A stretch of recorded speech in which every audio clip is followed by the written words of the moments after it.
Nah, ketika dia laporkan dan ternyata asli, masih juga nggak percaya. Kan memang dasar, memang manusia kardus. Saya mau kasih tahu ya kepada pemirsa di seluruh Indonesia. Oke. Saya bertemu dengan Pak Jokowi. Terus terang saya sampaikan, waktu itu saya mampir ke Solo dan saya kepingin tahu apakah benar orang-orang yang datang ke sana itu dimobilisasi atau tidak. Saya datang ke sana, kemudian saya bertanya-tanya dengan orang yang datang, sesama yang datang. Mereka bilang bahwa mereka nggak ada, mereka itu mau ke Jogja, mau ke Solo, mau kemana, mampirlah di tempat Pak Jokowi mau minta foto. Ada juga yang memang datang langsung khusus mau ketemu Pak Jokowi mau minta foto. Itu yang dilakukan. Maka kemudian saya teleponlah sama sekretaris pribadinya Pak Jokowi. Saya bilang saya mau ketemu Bapak, kira-kira Bapak ada waktu nggak ya, saya mau menghadap gitu. Saya mau ketemu, mau sowan. Nah, disampaikanlah ke Pak Jokowi, oh ada Mbak kebetulan gitu kan. Akhirnya saya masuk. Padahal saya mantan juru bicara loh. Ya kan? Saya masih minta izin. Ada waktu nggak? Boleh nggak? Kan gitu. Akhirnya saya datang dan bertemulah dengan beliau. Saya bicara dengan beliau. Saya bilang, Pak Jokowi, kok Bapak nih saya nggak ngerti sesabar apa Bapak. Saya bilang kan sampai Bapak diperlakukan begini. Ya membunuh karakter Bapak. Bapak dibilangin anak PKI, orang tuanya PKI, Jokodok dan segala macam. Bapak diam. Saya bilang, dulu waktu saya masih Bapak masih presiden, saya pernah ketemu Bapak juga dan saya bilang hal yang sama. Bapak bilang, udahlah Rapopo, itu urusan Mbak Irma aja yang jawab, saya nggak usah jawab, saya kerja aja. Itu jawaban Bapak waktu itu. Sekarang Bapak udah nggak jadi presiden kan, saya bilang. Tapi Bapak masih bilang biarin aja. Menurut saya ini nggak benar juga Pak. Bapak harus bicara. Dia jawab apa lagi? Dia bilang ini, Mbak Irma, kalau nanti mereka menganiaya fisik, ya menyentuh fisik saya, istri saya, anak saya, atau melempari rumah saya sama batu, saya laporin ke polisi. Baru saya laporin, dia bilang. Tapi semasi mereka nggak menyentuh fisik saya, anak saya, istri saya, dan rumah saya nggak akan laporin, biarin aja. Biar Tuhan yang menjawab. Itu kata beliau, ya kan waktu itu. Terus saya bilang, Pak, nggak bisa begitu juga Pak, karena ini udah keterlaluan. Bapak dulu nggak mau laporin, sekarang Bapak sudah jadi, Bapak juga masih tetap nggak mau laporin. Nah ketika kemudian beliau laporin, saya tanya lagi, kenapa sekarang Bapak laporin? Iya, padahal kan belum ada yang menyentuh fisik juga belum ada. Belum, kenapa sekarang Bapak laporin? melaporkan. Beliau jawab lagi, Mbak, ini sudah keterlaluan, sangat keterlaluan, menjelekkan saya sejelek-jeleknya. Ini sudah sangat keterlaluan. Saya sudah nggak bisa lagi diam. Kenapa saya sekarang bereaksi? Karena saya sekarang rakyat biasa, kata dia, bukan lagi pejabat. Sekarang saya mau laporkan. Karena kalau dulu waktu saya menjabat sebagai presiden saya laporkan, kalaupun saya menang, pasti mereka akan tuduh lagi bahwa saya menggunakan kekuasaan. Nah sekarang saya masih sudah sebagai anggota rakyat biasa, maka saya ingin laporkan. Nah, ketika dia laporkan dan ternyata asli, masih juga nggak percaya. Kan memang dasar, memang manusia kardus gitu loh menurut saya. Ini manusia kardus nih guys. Mereka ingin bikin kacau aja. Kawan-kawan katanya.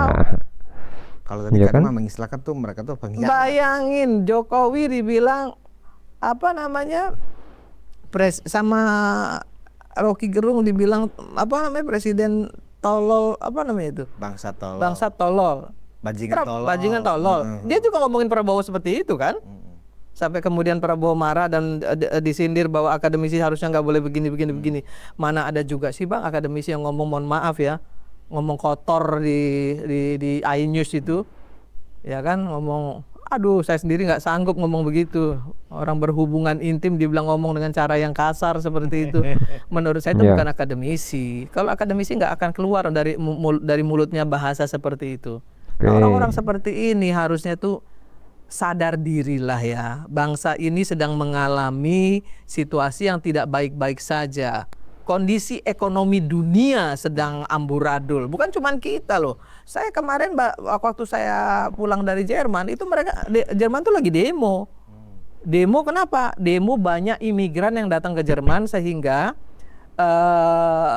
ekonomi Jerman tuh makin jatuh. Sudah jatuh ekonomi Jerman karena mahalnya gas ya yang harusnya diambil dapat dari Rusia, kemudian dia beli tempat lain, itu sudah menaikkan harga. Kemudian ekonomi Jerman juga turun. Tiba-tiba juga imigrannya makin banyak datang dan membebani negara, mereka demo gitu ya. Jerman juga negara sedang tidak baik-baik saja, bukan cuma Indonesia. Jadi so what gitu. Harusnya kita sebagai anak bangsa gitu ya, menjaga. apa yang bisa kita lakukan untuk bangsa ini sekecil apapun gitu, ya harusnya kita lakukan untuk ikut ya memperbaiki negara ini agar bisa mencapai Indonesia emas gitu. Oke. Ya memang saat ini kan ada dua laporan ya. Pertama Perdata, mereka yang laporin, yang di PN Sleman kan, Kak Irma. Sementara yang Pak Jokowi kan ke PMJ, Polda Metro Jaya, dan itu pelaporan pencemaran nama baik dan itu pidana, ya kan. Nah, kayaknya memang pemerintah atau masyarakat nih yang tidak setuju dengan ulah para tukang rusuh ini, tukang ribut ini, memang berharap dari pengadilan atau dari kasus ini gitu loh. Karena dibawa ke pengadilan guys maunya. Ini juga mungkin karena kesalahan media juga barangkali ya Kak Irma ya. Karena kan di era post-truth ini ya kan, jempol itu adalah rupiah dan dolar loh Kak Irma. Iya kan? Coba kalau tidak ada iming-iming seperti itu. Ya kan?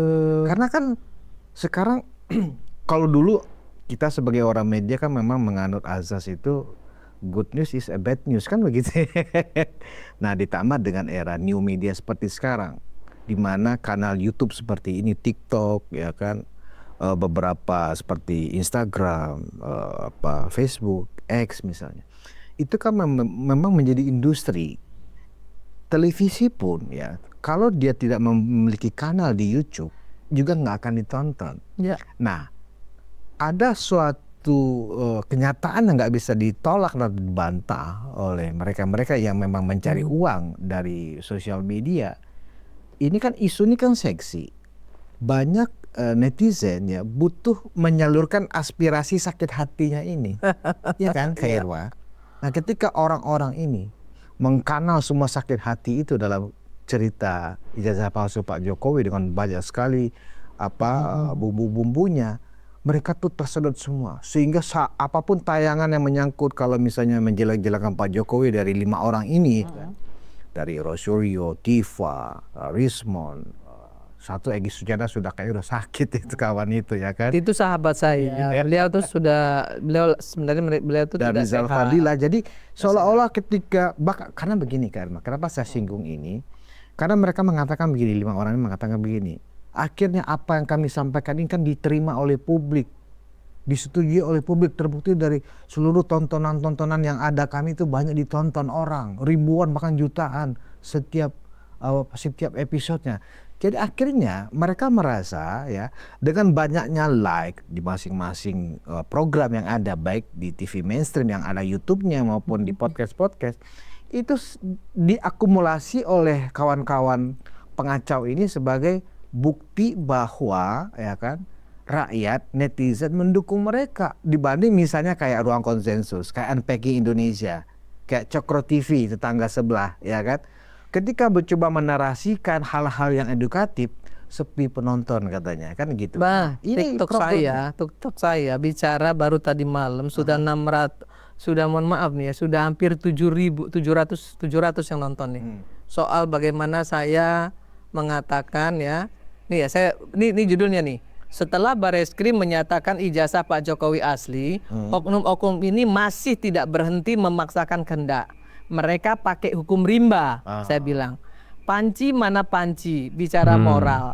Yang bener aja bos, ya kan? Iya. Sekarang sudah 740 baru 1 hari. Iya. 1 ya bang. Nah yang kedua, orang-orang yang tidak percaya dengan omongan mereka ini, omongan yang ijazah Jokowi palsu itu, nggak ada yang peduli, gitu loh.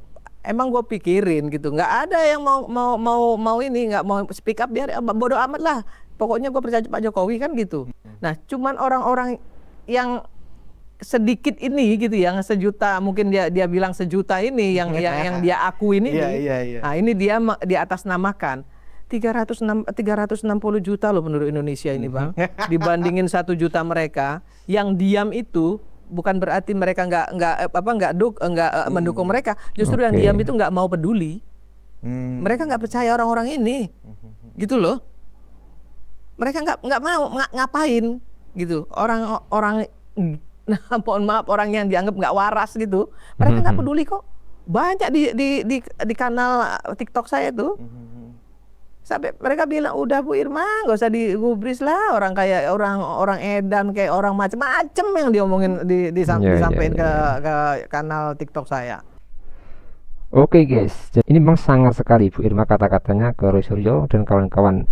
Masa Bu Irma Suryani sampai mengatakan bahwa Roy Suryo CS adalah manusia kardus barisan sakit hati.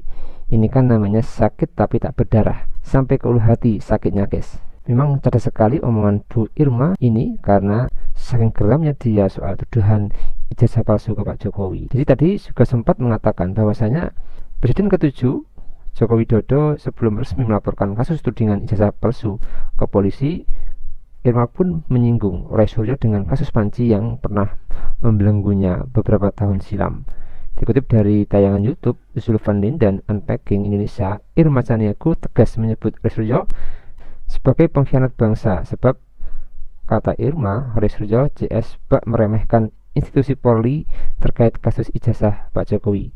Untuk diketahui, beberapa waktu lalu Barsim Polri telah mengumumkan bahwa ijazah Pak Jokowi adalah asli. Namun hasil analisa Bareskrim Polri soal ijazah Pak Jokowi itu masih tak bisa diterima oleh Roy Suryo CS. Mereka malah meminta ijazah Pak Jokowi diperiksa oleh laboratorium di luar negeri. Mengetahui Roy Suryo CS enggan percaya hasil Bareskrim Polri, Irma geram. Lagi pula kata Irma, yang berhak menyatakan kesesuaian ijazah Pak Jokowi sesungguhnya adalah pihak dari UGM sendiri. Namun lagi-lagi klarifikasi dari UGM yang menyebut ijazah Pak Jokowi asli pun tidak dipercayai oleh kubu Roy Suryo CS guys. Lebih lanjut, Irma pun menceritakan curhatan Pak Jokowi sebelum resmi melaporkan terkait kasus ijazahnya. Diungkap Irma, Pak Jokowi sebelumnya sempat enggan meladeni tuduhan ijazah palsu dari Roy Suryo CS. Belakangan Irma terkejut saat mengetahui Pak Jokowi akhirnya melaporkan tuduhan ijazah palsu tersebut ke polisi. Ternyata alasannya Pak Jokowi karena tak terima marwahnya diinjak-injak. Jadi seperti itu guys. Semoga saja kasus ini segera cepat selesai guys ya, dan menemui titik terang benderangnya guys, biar tidak ada lagi kegaduhan di luar sana. Jadi mungkin itu yang bisa saya jelaskan untuk video kali ini. Bagaimana menurut kalian soal video ini? Tulis komentarnya di bawah ini ya guys. Saya isi pamit dulu dan sampai jumpa di video selanjutnya. Terima kasih.